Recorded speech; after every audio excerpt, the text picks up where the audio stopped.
प्रधानमंत्री नरेंद्र मोदी के प्रस्तावित दौरे को लेकर मुख्यमंत्री नायब सिंह सैनी ने उच्च अधिकारियों के साथ की समीक्षा बैठक। तैयारियों का लिया जायजा, दिए जरूरी दिशा निर्देश।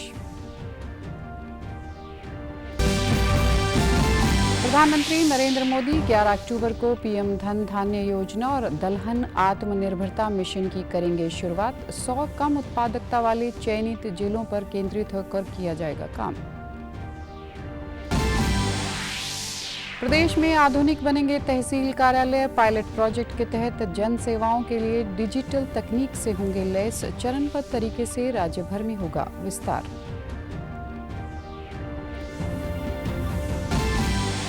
और पूरी श्रद्धा और उल्लास के साथ आज मनाया जा रहा है करवा चौथ का पर्व। पति की लंबी उम्र के लिए महिलाओं ने रखा व्रत। चांद के दीदार का है इंतजार। नमस्कार, मैं हूं आरजू। अब समाचार विस्तार से। प्रधानमंत्री नरेंद्र मोदी के सोनीपत प्रस्तावित दौरे को देखते हुए आज मुख्यमंत्री नायब सिंह सैनी ने चंडीगढ़ में उच्च अधिकारियों के साथ समीक्षा बैठक की। इस दौरान मुख्यमंत्री ने प्रधानमंत्री के दौरे को लेकर चल रही तैयारियों का जायजा लिया और समय से सभी जरूरी प्रबंध करने के निर्देश दिए। इससे पहले भी मुख्य सचिव ने इस दौरे को लेकर राज्य और जिला प्रशासन के अधिकारियों के साथ बैठक कर विस्तार से चर्चा की थी। पीएम दौरे को लेकर पुलिस और प्रशासन सुरक्षा व्यवस्था और तमाम तैयारियों को पूरा करने में जुटा है। गौरतलब है कि भाजपा की प्रदेश सरकार के तीसरे कार्यालय का 1 वर्ष पूरा होने के अवसर पर 17 अक्टूबर को प्रधानमंत्री सोनीपत आ रहे हैं, जिसका मुख्य कार्यक्रम एजुकेशन सिटी में रखा गया है। उम्मीद है कि इस अवसर पर प्रधानमंत्री राज्य को कई सौगात भी दे सकते हैं। रैली में कई विकास कार्यों का उद्घाटन और शिलान्यास भी हो सकता है। भाजपा का मानना है कि यह रैली प्रदेश की विकास में नई दिशा तय करेगी। केंद्रीय कृषि मंत्री शिवराज सिंह चौहान ने कहा कि लोक नायक जयप्रकाश नारायण की जयंती पर 11 अक्टूबर को प्रधानमंत्री नरेंद्र मोदी पीएम धन धान्य योजना और दलहन आत्मनिर्भरता मिशन की शुरुआत करेंगे। वे कल नई दिल्ली में आयोजित एक प्रेस वार्ता को संबोधित कर रहे थे। इस दौरान उन्होंने बताया कि पूरे देश में हर क्षेत्र की उत्पादकता एक जैसी नहीं है, इसलिए सरकार ने तय किया है कि कम उत्पादकता वाले जिले छांटे जाएंगे और उनमें उत्पादकता बढ़ाने के लिए कुछ विशेष प्रयत्न किए जाएंगे। केंद्रीय मंत्री ने कहा कि कम उत्पादकता वाले जिलों को यदि औसत स्तर पर भी ले आएं तो देश के कुल उत्पादन में बढ़ोतरी होगी। उन्होंने बताया कि फिलहाल ऐसे 100 जिले चयनित किए गए हैं जिन पर केंद्रित होकर काम किया जाएगा। नीति आयोग एक डैशबोर्ड बनाकर 11 विभागों की 36 योजनाओं की निगरानी करेगा। इसके अलावा कृषि अवसंरचना कोष, पशु व मत्स्य पालन और खाद्य प्रसंस्करण क्षेत्र की 1100 से अधिक परियोजनाओं का उद्घाटन व शिलान्यास भी किया जाएगा। उन्होंने आगे कहा कि अब हमारे कामों की तुलना पिछली सरकारों के कामकाज से नहीं बल्कि वैश्विक मानदंडों पर होगी और भारत दुनिया का फूड बास्केट बनेगा। अलग अलग है। हमने ये तय किया है कि कम उत्पादकता वाले जिले छांटे जाएं और उनमें कुछ विशेष प्रयत्न किए जाएं उत्पादकता बढ़ाने के। अगर कम उत्पादकता वाले जिलों को हम राष्ट्रीय औसत पर भी ले आए, नेशनल एवरेज पर, तो देश का कुल उत्पादन बढ़ जाएगा, हमारी जरूरतें भी पूरी होगी और उन जिलों के किसानों को की आय भी बढ़ेगी। क्योंकि ऐसे 100 जिले चयनित किए गए हैं जिन पर हम फोकस करेंगे और प्रधानमंत्री धन धान्य कृषि योजना के अंतर्गत इन जिलों में उत्पादकता बढ़ाने के लिए प्रयत्न किए जाएंगे। आईपीएस अधिकारी वाई पूरन कुमार की आत्महत्या के मामले में चंडीगढ़ पुलिस ने सेक्टर 11 थाने में एफआईआर दर्ज की है। सुसाइड नोट को आधार बनाते हुए पुलिस ने बीएनएस की धारा 108 और SC/ST एक्ट की धारा 3(1) के तहत मामला दर्ज किया है। एफआईआर में 14 पुलिस और प्रशासनिक अधिकारियों का नाम है। इस मामले पर बातचीत करते हुए कैबिनेट मंत्री कृष्ण कुमार बेदी ने आईपीएस अधिकारी की आत्महत्या को दुखद बताते हुए कहा कि इस मामले में सरकार निष्पक्षता से कार्रवाई कर रही है। वे आज जींद में पत्रकारों से बातचीत कर रहे थे। इस दौरान उन्होंने कहा कि आत्महत्या की क्या परिस्थितियां रही, क्यों आत्महत्या की गई, यह जांच का विषय है। चंडीगढ़ पुलिस कार्रवाई कर रही है और जांच जारी है। ऐसे में इस विषय पर टिप्पणी करना ठीक नहीं है। उन्होंने कहा कि मुख्यमंत्री ने विदेश से लौटकर सीधा परिवार से मुलाकात की। इस मामले में भी एफआईआर दर्ज करवा दी गई है। आगे की कार्रवाई के लिए हमें सब्र और धैर्य रखना चाहिए। उन्होंने उम्मीद जताई कि इस मामले में उचित न्याय होगा।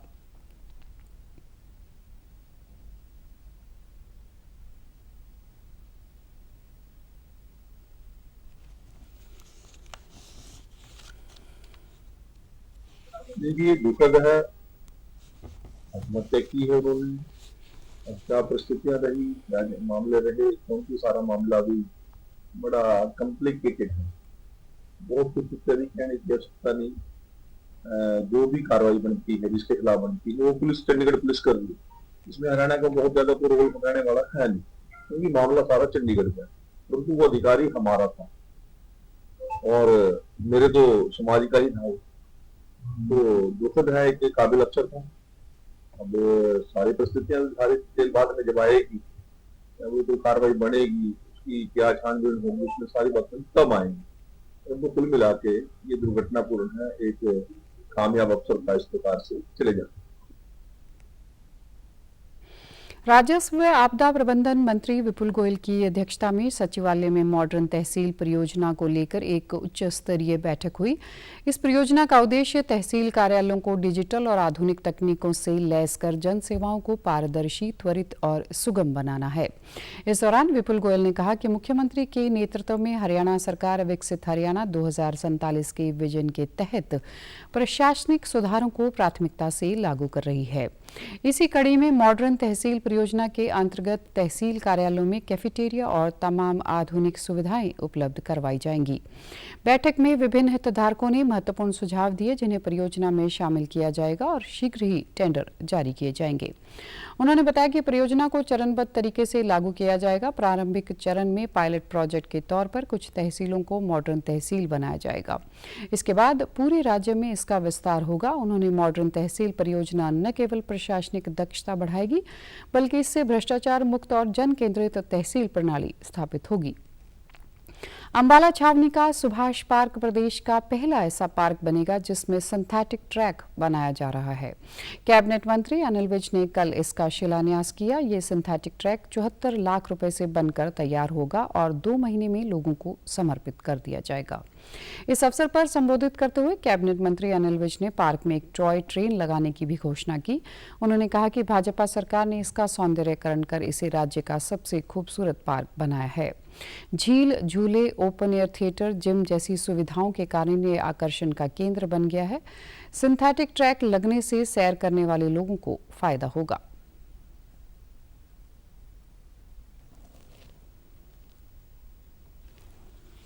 तो पूरा जोर लगाकर इसको नए तरीके से सारा का सारा पार्क बना दिया और आज दावे के साथ कह सकता हूं कि हरियाणा का ये सबसे खूबसूरत पार्क है। और लगातार आज इसमें सारी सुविधाएं हैं, हर चीज यहाँ पर लगाई गई है। झील में नौका का भी आनंद लोग लेते हैं, झूले भी हैं, जिम भी है, ओपन एयर थिएटर भी है।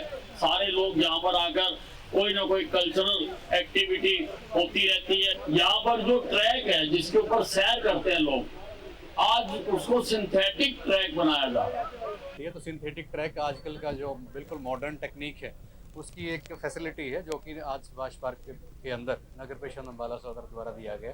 इसका टेंडर लगभग 80 लाख के लगभग किया गया, जो कि एजेंसी को एक दिया गया। एजेंसी लगभग 2 महीने में काम पूरा करके और पब्लिक को ये डेडिकेट करेगी। प्रदेश में भाजपा सरकार के 11 साल पूरे होने के सिलसिले में भाजपा युवा मोर्चा 11 अक्टूबर को 11 साल 11 शहर और 11,000 कार्यकर्ता अभियान शुरू करेगा। इस अभियान में मुख्यमंत्री नायब सिंह सैनी, प्रदेश अध्यक्ष मोहनलाल बडौली और नगर निकाय मंत्री विपुल गोयल मौजूद रहेंगे। पंचकुला में भाजपा युवा मोर्चा के प्रदेश अध्यक्ष योगेंद्र शर्मा ने पत्रकार वार्ता कर कहा कि सरकार ने इन वर्षों को सुशासन, सेवा और विकास के प्रतीक के रूप में प्रस्तुत किया है। इन 11 वर्षों में कई ऐतिहासिक कदम उठाए गए हैं। उन्होंने कहा कि सीएम विंडो जैसी शिकायत निवारण व्यवस्था, पारदर्शी भर्ती प्रक्रिया और ऑनलाइन सेवाओं ने प्रशासन को जनता के करीब पहुंचाया है। उन्होंने कहा कि युवाओं के लिए हरियाणा कौशल रोजगार निगम की शुरुआत की गई और भर्तियों को प्रक्रिया को पारदर्शी बनाकर युवा शक्ति के लिए नए अवसर खोले हैं। भाजपा की सरकार के 11 साल पूरा होने पर 11 साल, 11 शहर, 11 तारीख और 11,000 कार्यकर्ताओं के साथ एक महा स्वच्छता अभियान करने जा रहा है और एक उद्देश्य यही है कि हम अपने घरों को तो साफ सफाई कर लेते हैं, लेकिन पब्लिक की इन्वॉल्वमेंट के साथ, पब्लिक की भागीदारी के साथ प्रत्येक कारपोरेशन के अंदर 1,000 से अधिक युवा मोर्चा के कार्यकर्ता इस कार्यक्रम में भाग लेगा और सुबह से लेकर शाम तक इस कार्यक्रम के अंदर भाग लेते हुए जगहों को चिन्हित हम लोगों ने किया है कि सुशासन के 11 वर्ष माननीय मुख्यमंत्री नायब सिंह सैनी जी के नेतृत्व में पारदर्शी और जवाबदेही शासन प्रणाली को मजबूती मिली है। भ्रष्टाचार मुक्त प्रशासन की दिशा में उल्लेखनीय कदम, पारदर्शी भर्ती, ऑनलाइन सेवाएं, सीएम विंडो जैसी शिकायत निवारण व्यवस्थाएं हमें इन 11 सालों के अंदर मिली है। सांसद चौधरी धर्मवीर सिंह ने कहा कि आज़ादी के बाद देश को एकजुट करने में सबसे बड़ा योगदान सरदार पटेल का था। देश को एकजुट करने वाले सरदार पटेल की 150वीं जयंती को पूरे देश में 1 महीने तक मनाया जाएगा। उन्होंने आज चौधरी बंसीलाल यूनिवर्सिटी में स्टाफ के बच्चों के लिए बनाए गए वात्सल्य चाइल्ड डे केयर सेंटर का उद्घाटन किया। इसके बाद प्रेस वार्ता कर उन्होंने सरदार पटेल की 150वीं जयंती पर होने वाले कार्यक्रमों के बारे में जानकारी दी। उन्होंने कहा कि सरदार पटेल ने बतौर गृह मंत्री सैकड़ों रियासतों को देश के साथ एकजुट किया। सरदार पटेल के इस अमूल्य योगदान और देश को एकजुट तथा सशक्त बनाए रखने के लिए यह कार्यक्रम किए जाएंगे। आज बहुत सी ताकतें देश को तोड़ना चाहती हैं, लेकिन हमारी एकता और राष्ट्र प्रथम के सिद्धांत से ही देश मजबूत होगा। इसके लिए बिना बटे हमें एक रहना होगा। उन्होंने बताया कि विचार विमर्श के अलावा 18 अक्टूबर से भिवानी महेंद्रगढ़ लोकसभा के सभी 9 विधानसभाओं में सांसद खेल प्रतियोगिता के तहत खेल आयोजन होंगे और 23 से 25 नवंबर को भिवानी में लोकसभा क्षेत्र के खेल आयोजित होंगे, जिसमें कई खिलाड़ी भाग लेंगे। उन्होंने कहा कि सरदार पटेल की जयंती पर नौजवान, डॉक्टर, वकील, बुद्धिजीवी सहित सभी वर्गों की भागीदारी रहेगी और एक भारत श्रेष्ठ भारत का संदेश दिया जाएगा। उसमें बड़ा योगदान राष्ट्र को एक करने में माननीय सरदार पटेल जी का था, जिन्होंने सैकड़ों रियासतों को सूझबूझ से बतौर होम मिनिस्टर इस देश को एक देश, भारत देश बनाया।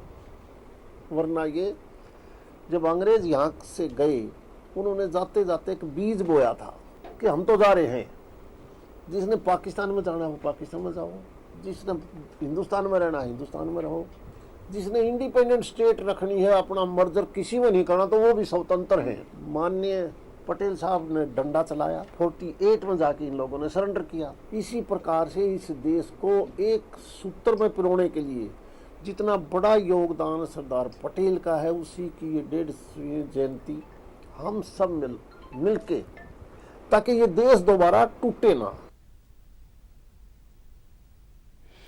नरवाना के स्थानीय नवदीप स्टेडियम में आज सांसद खेल महोत्सव का आयोजन हुआ। इस अवसर पर सामाजिक न्याय व अधिकारिता मंत्री कृष्ण कुमार बेदी ने बतौर मुख्य अतिथि शिरकत की। राज्यसभा सांसद सुभाष बराला ने इसकी अध्यक्षता की। इस महोत्सव में cricket, kabaddi, athletics, kho kho, football तथा हॉकी जैसे अनेक खेल प्रतियोगिताएं आयोजित की गई। इस अवसर पर कैबिनेट मंत्री कृष्ण कुमार बेदी ने कहा कि इसका मुख्य उद्देश्य युवाओं में खेल प्रतिस्पर्धा को बढ़ावा देना और खिलाड़ियों में बेहतर खेल प्रतिभा पैदा करना है। केंद्र एवं राज्य सरकार की पारदर्शी खेल नीति के साथ युवा खिलाड़ियों को नया प्रोत्साहन दे रही है। हरियाणा खेलों में एक अग्रणी राज्य बना है। सरकार की ओर से पदक जीतने वाले खिलाड़ियों को भी पुरस्कार राशि दी जाती है। उन्होंने बताया कि सरकार खेल सुविधाओं का विकास कर रही है। नवदीप स्टेडियम में आधुनिक पवेलियन के लिए एक साथ इसके नवीनीकरण के लिए लगभग 5 करोड़ रुपए की राशि मंजूर की गई है। में गोल्ड मेडलिस्ट हो 6 करोड़ रुपए और सिल्वर मेडल वालों को 4 करोड़ रुपए और ब्रॉन्ज वालों को 2.5 करोड़ रुपए। इसी प्रकार से एशियाड और कॉमनवेल्थ में खिलाड़ियों के प्रति और खेल के प्रति किस प्रकार की दूरदर्शी सोच है, ये आप सभी को इसी बात से अंदाजा लग सकता है। नरवाना के लोगों को एक विश्वास दिलाना चाहता हूँ, खेल हो चाहे स्वास्थ्य हो, चाहे कानून व्यवस्था हो, चाहे रोजगार की बात हो, नरवाना को किसी भी क्षेत्र में हम पीछे नहीं रहने देंगे, ऐसा मैं आपको विश्वास। राज्यसभा सांसद सुभाष बराला ने कहा कि पूरे देश की प्रत्येक लोकसभा क्षेत्र में सांसद खेल महोत्सव खिलाड़ियों के सम्मान में लिया गया अनूठा फैसला है। राज्य में युवा इसे लेकर उत्साहित हैं। नरवाना में आयोजित इस खेल महोत्सव में 3,456 खिलाड़ियों ने अपना रजिस्ट्रेशन करवाया है। उन्होंने खिलाड़ियों का आह्वान किया कि वे खेल को खेल की भावना के साथ खेलें और अपना सर्वोत्तम प्रदर्शन करें। बिहार के आसपास चाहे वो इंडिविजुअल गेम है, टीम गेम है, उनके बच्चों का, खिलाड़ियों का रजिस्ट्रेशन हुआ है और 21 सितंबर से टोहाना से इसकी शुरुआत की थी। पहले चरण में सब विधानसभा क्षेत्रों के अंतर्गत आने वाले ब्लॉकों के खेल चल रहे हैं। उसके बाद जो प्रथम और द्वितीय आएंगी टीमें ब्लॉक में, उनके विधानसभा क्षेत्र पे होंगे और विधानसभा क्षेत्र के बाद लोकसभा क्षेत्र की जो टीमें आएंगी उनके मुकाबले करवाने का काम किया जाएगा। इसमें हमने जो टीम गेम है उसके लिए पहले स्थान पे आने वाली टीम के लिए 71,000 रुपये इनाम रखा है और दूसरे स्थान पे आने वाली टीम के लिए 41,000 रुपये रखा है और जो इंडिविजुअल गेम है उसमें 11,000 रुपये विजेता के लिए और विजेता के लिए 7100 उसमें रुपये का इनाम रखा है। अंबाला छावनी की सुंदरता पर ग्रहण बने अवैध पोस्टर्स को हटाने के लिए विशेष अभियान चलाकर इन्हें कब्जे में लिया जा रहा है। नगर परिषद में चेतावनी देते हुए कहा कि अगर अब ये पोस्टर्स ऐसे ही लगे दिखाई दिए तो इन्हें लगाने वालों के खिलाफ कानूनी कार्रवाई की जा सकती है। अंबाला नगर परिषद अब ऐसे लोगों पर FIR दर्ज करवाने की तैयारी कर चुकी है। शहर में कई जगहों पर लगे यह पोस्टर्स और होर्डिंग सुंदरता को बिगाड़ रहे हैं। आज इन्हीं लोगों के खिलाफ नगर परिषद की टीम बाजारों में उतरी और अवैध होर्डिंग्स को निकालकर अपने कब्जे में लिया। अंबाला नगर परिषद के सचिव राजेश कुमार ने बताया कि शहर को अवैध अतिक्रमण मुक्त करने और त्योहारों को देखते हुए स्पेशल ड्राइव चलाई जा रही है। बीते दिनों कैबिनेट मंत्री ने भी अतिक्रमण मुक्त करने के लिए कहा था। उन्होंने बताया कि शहर को साफ करने के लिए आज ही अभियान चलाया गया और वार्निंग भी दी गई। ऐसा करने वालों के खिलाफ मुकदमा भी दर्ज किया जा सकता है।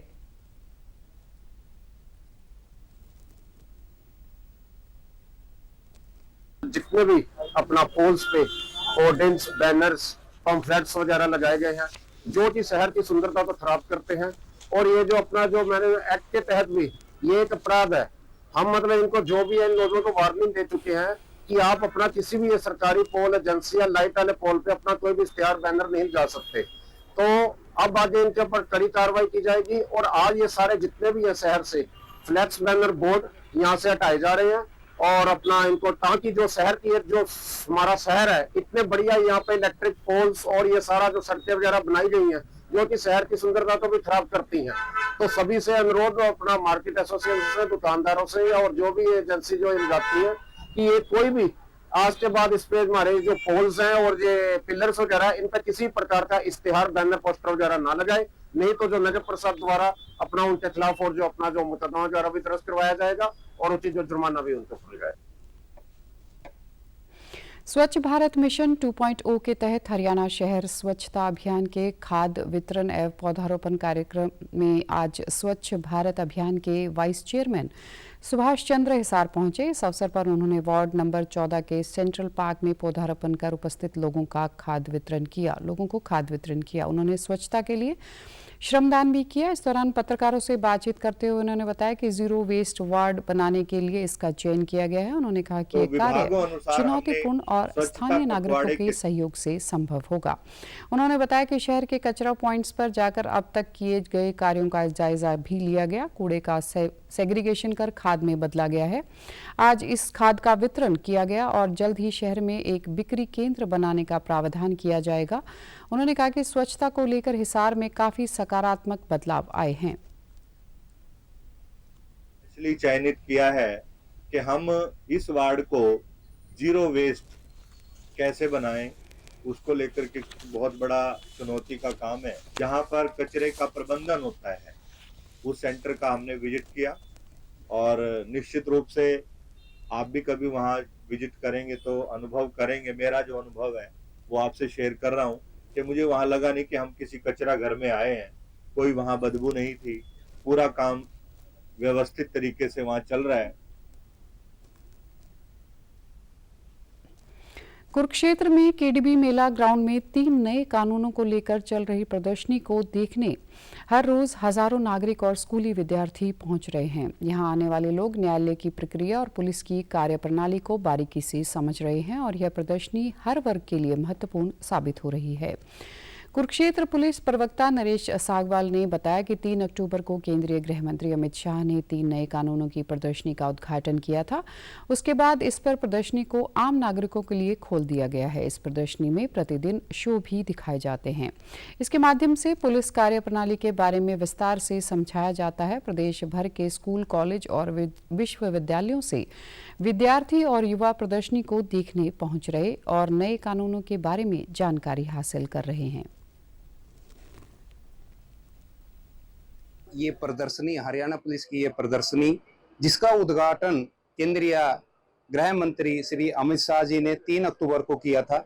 उसके बाद इस प्रदर्शनी को आम नागरिकों के लिए खोल दिया गया और 4 तारीख से लगातार यहाँ पर स्कूली बच्चे, कॉलेज के विद्यार्थी, आमजन, वकील लोग, बहुत से अधिकारी भी यहाँ पर पहुंचे हैं और इसका पूरा अवलोकन करके सबको बहुत अच्छा लग रहा है। नए कानून बनाए गए उनके बारे में प्रैक्टिकल करके दिखाया जाता है और पुलिस की जो कार्य प्रणाली है इन कानूनों के अनुसार वो दिखाया गया है। इसमें बच्चे बड़ा इंटरेस्ट ले रहे हैं, बहुत रुचि से। अच्छा लगा कि इससे हमारे शहर के नागरिक काफी जागरूक हो रहे हैं, पता लग रहा है कि किसको कैसे कहाँ पे अप्रोच करना है एंड सारे डिपार्टमेंट की जानकारी दी हुई है, कैसे कानून व्यवस्था होती है एंड कैसे पुलिस को हम अप्रोच कर सकते हैं, कैसे हम एम्बुलेंस को अप्रोच कर सकते हैं। तो देख के काफी अच्छा लगा कि इससे आम जनता भी काफी जागरूक होगी। ये जो आज एग्जीबिशन प्रदर्शनी लगाई गई है ये बच्चों के लिए तो खासकर बहुत अच्छी है।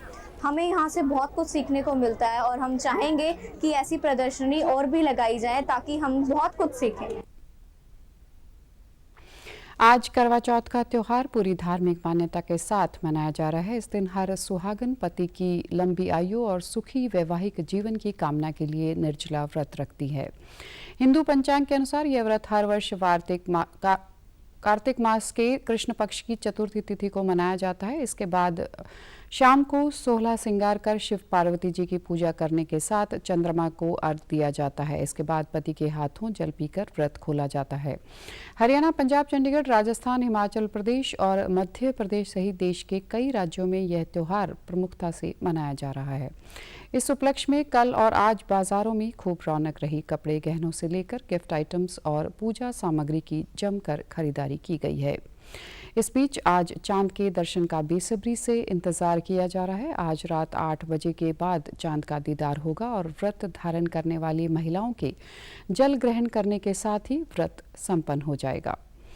प्रदेश में करवा चौथ का पर्व श्रद्धा और उल्लास के साथ मनाया जा रहा है। सुबह से ही शहर में मंदिरों में महिलाओं की भीड़ लगी रही, जहां पूजा अर्चना और व्रत की तैयारियां की गई। फतेहाबाद के बाजारों में आज सुहाग की वस्तुएं, साज सज्जा का सामान और पारंपरिक गहनों की दुकानों पर खरीदारों का तांता लगा रहा। महिलाओं के लिए सामूहिक मेहंदी कार्यक्रम का आयोजन किया गया, जिसमें नवविवाहितों ने बढ़ चढ़कर हिस्सा लिया और एक दूसरे को शुभकामनाएं दी। दुकानदारों ने बताया कि इस बार बिक्री उम्मीद से ज्यादा रही है। साज सज्जा की थालियां, चूड़ियां, छलनी और करवे की खूब डिमांड रही। इसमें जो हमारी काफी अच्छी बिक्री हो रही है और काफी महिलाएं आ रही हैं और लोग आ रहे हैं और जैसे दिए हो गए और ये कमोरी होगी, ये भी खरीद रहे हैं। तो सभी को हम ये कहते हैं कि ये खरीदना चाहिए, जैनी सामान का बहिष्कार करना चाहिए। 4 दिन हो गए, कपड़े की बहुत बिक्री है। पुराने 40-45 साल हो गए काम कर रहे हैं। पुरानी संस्कृति है, उस पर ध्यान देना चाहिए। वहीं स्थानीय महिलाओं ने कहा कि करवा चौथ हमारे लिए सिर्फ व्रत नहीं बल्कि आस्था और प्रेम का प्रतीक है। आज हमने घर की औरतों के साथ मिलकर करवा माँ की कथा सुनी, 16 श्रृंगार किया और भगवान से अपने पति की लंबी उम्र की कामना की। इस दिन की पूजा में जो आत्मिक शांति मिलती है वह पूरे साल याद रहती है। वे रात को चांद निकलने के बाद छलनी से दर्शन कर अपना व्रत खोलेंगी।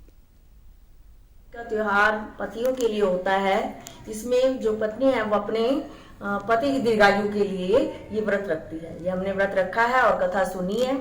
और इस मतलब पूरे साल में आज का दिन जो है पत्नी जो है वो अपने पतियों के लिए समय निकालती हैं और भूखी रह के इस व्रत को पूरा करती हैं। अपने अपने पतियों के लिए हर सुहागने औरतें करती हैं और बहुत अच्छा लगता है कि हमें एक दिन मिलता है कि हम उनके लिए भूखे प्यासे रहकर इस व्रत को पूरा करते हैं।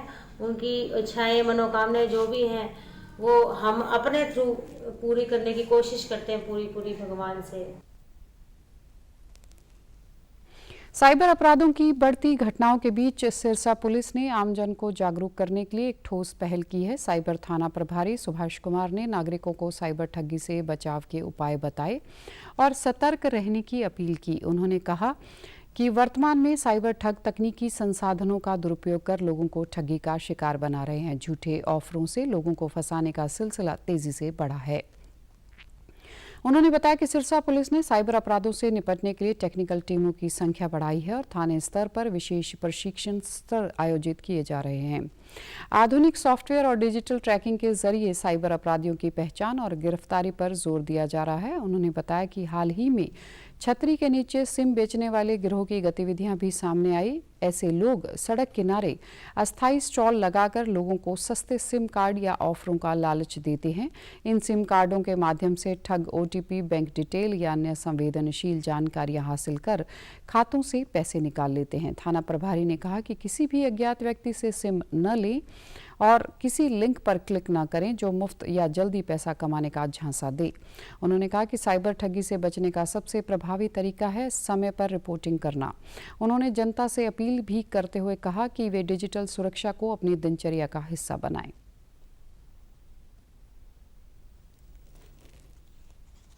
हम सब लोगों को जाके गली मोहल्लों में, स्कूलों में, कॉलेजों में जाकर जागरूक कर रहे हैं और भीड़ भाड़ वाले इलाकों में जाकर जागरूक कर रहे हैं। त्योहारी सीजन में हम लोगों को बता रहे हैं कि आप शॉपिंग करते हुए वक्त ध्यान रखें, ऑनलाइन जब भी शॉपिंग करें तो कि आप किसी सस्ते के चक्कर में ना आए। आप ओरिजिनल वेबसाइट से ही शॉपिंग करें, जैसे अमेजन है, फ्लिपकार्ट इत्यादि है। बाकी जो सोशल मीडिया पे कोई ऑफ़र आता है कोई कि हमारे यहाँ से शॉपिंग करो आपको सस्ता मिलेगा, इतना सस्ता मिलेगा, 80% ऑफ़र चल रहा है, ये इस टाइप के ऑफ़र के चक्कर में ना फंसे। अगर इस टाइप आप लालच में आओगे तो आपके साथ फ्रॉड हो सकता है। अगर उसके साथ फाइनेंशियल फ्रॉड होता है तो तुरंत 1930 पे कॉल करें और उस पर अपना रिपोर्ट दर्ज करवाएं और अपना पूरा डाटा रिपोर्ट दर्ज कराते समय बताएं, जैसे कि यूटीआर नंबर, ट्रांजैक्शन आईडी और अकाउंट नंबर, फ़ोन नंबर सब बताएं, किस नंबर से कॉल आई है और किस अकाउंट में पैसे ट्रांसफ़र किए हैं, यूटीआर नंबर क्या है बताएं।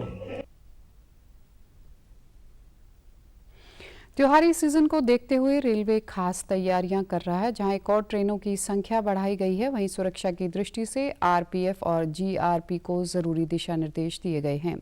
दिवाली व छठ पूजा से पहले भीड़ को देखते हुए प्लेटफॉर्म से लेकर ट्रेन तक जाने में यात्रियों को कोई दिक्कत न आए, इसके प्रबंध किए गए हैं। अंबाला रेल मंडल के वरिष्ठ वाणिज्यिक प्रबंधक नवीन कुमार ने बताया कि त्योहारों को देखते हुए ट्रेनों के फेरे बढ़ाए गए हैं और ट्रेनों की संख्या में इजाफा किया गया है। उन्होंने बताया कि सुरक्षा की दृष्टि से भी अहम कदम उठाए हैं। जो स्टेशन व ट्रेनों में यात्रियों की सुरक्षा का विशेष ख्याल रखेंगे। अंबाला कैंट स्टेशन पर तैनाती बढ़ा दी गई है और प्लेटफॉर्म पर भीड़ न बढ़े, इसके लिए विशेष ध्यान रखने के निर्देश दिए गए हैं ताकि कोई अप्रिय घटना न हो।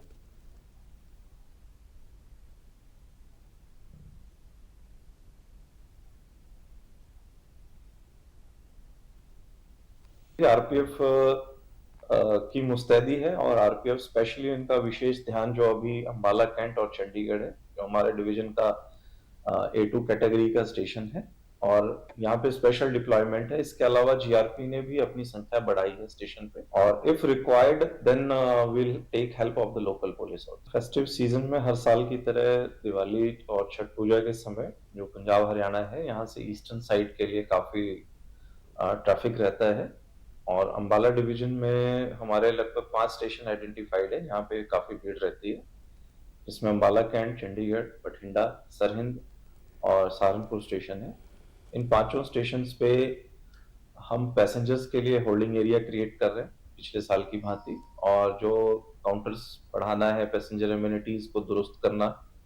इसके अलावा हमारी ये तैयारी है कि अगर भीड़ बढ़ती है तो अनअनाउंस्ड हम स्पेशल ट्रेनें, अनरिजर्व ट्रेनें भी चलाएंगे। भारत के समाचारों में आज इतना ही। नमस्कार।